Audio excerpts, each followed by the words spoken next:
So, have you ever wondered how someone actually puts a price tag on an entire country's economy? I mean, it's a huge question, right? Well, today, we're going to break down the essential building blocks you absolutely need to get it. Think of these as the fundamental rules of the game, the stuff you have to know before you can even think about calculating something as big as national income. Okay, so here's the plan. We've got four key things to cover. First, what counts as a nation's economic territory? Then, who's actually a resident in that territory? We'll look at the difference between earned and received income. And finally, we'll figure out the journey of a good from start to finish. All right, first up, let's tackle that fundamental question. What is a country's economic territory? Now, you might think it's simple, but trust me, it's a whole lot more than just the lines you see on a map. Right, so where do a country's economic borders really end? I mean, naturally, we all think of the political map, right? The physical boundaries.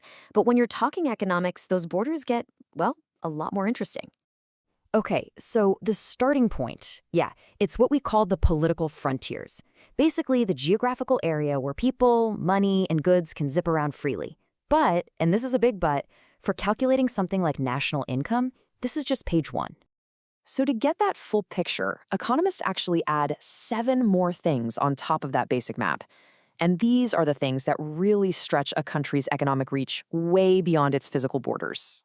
And here they are. We're talking about stuff like ships and aircraft owned by residents, even if they're out in international waters. Fishing vessels, oil rigs, even floating platforms. And get this, embassies, consulates, and military bases that are located abroad, all of these count as part of the home country's economic territory. Embassies are maybe the clearest way to see this in action. It's pretty cool, actually. The Indian embassy in Japan, that's considered Indian territory. And by the same token, the Japanese embassy in India is not Indian territory, it's Japanese. It's all about who owns and operates the space. Okay, so we've got the where sorted out. Now let's move on to the who. Who exactly are the players on this economic field? So, a normal resident, and this is super important, is an individual or an institution that meets 2 key conditions. First, they've got to ordinarily reside in the country for more than a year. And second, their center of economic interest, where they earn, spend, and live, has to be in that country. It's not about your passport, it's about your economic life. So who isn't a normal resident? Well, think about tourists or visitors just passing through, or the foreign staff at embassies and international organizations like the UN, crew members on foreign ships, border workers who cross back and forth every day. None of them count because their main economic hub is somewhere else.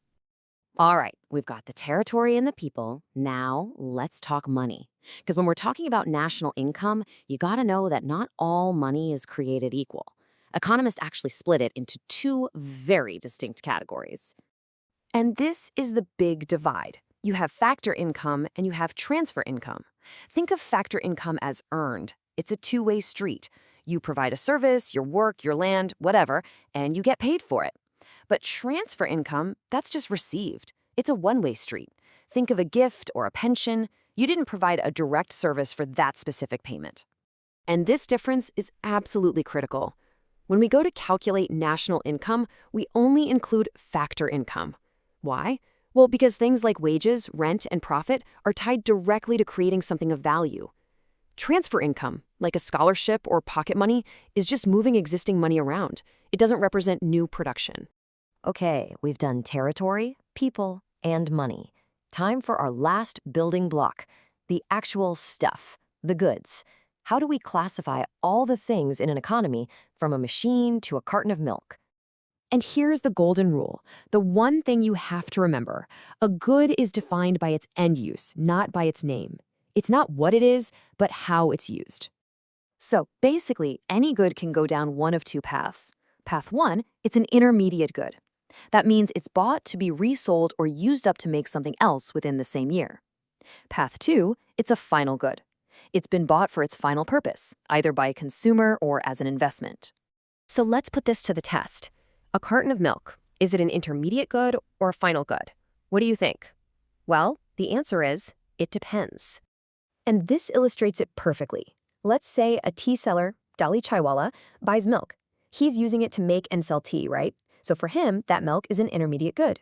But if you or I, let's say Chintu, buy that same carton of milk just to drink at home, boom, it's a final good. Same product, different end use. But wait, there's more. The story doesn't end there. Once we know a good is final, we have to divide it one more time. So a final good is either a consumption good or a capital good. Consumption goods are things households buy to use directly. Bread, clothes, your family car. They satisfy our wants. Capital goods, on the other hand, are bought by firms to help produce other things.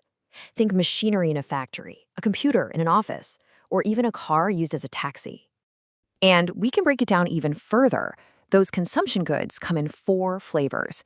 You've got durable goods that last a long time, like a car or a TV, semi-durable goods that last a little while, like clothes, non-durable goods that are pretty much one and done, like milk or bread, and finally, you have services, which are intangible, like a doctor's visit. Okay, so we've gone through all these definitions, the territory, the residence, the different types of income and goods. But why?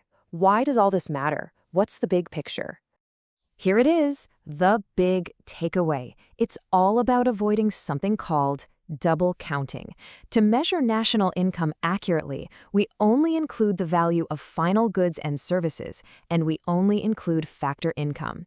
Think about it. We count the final price of the car, not the price of the steel, then the tires, and then the car. If we did that, we'd be counting the value of the steel multiple times, and our numbers would be way off. So now we have all the basic ingredients. We know the rules of the game, we know what to count and what to ignore, which leaves us with the big question, right? How do we actually take all these pieces and calculate the income of an entire nation? Well, that's a story for next time.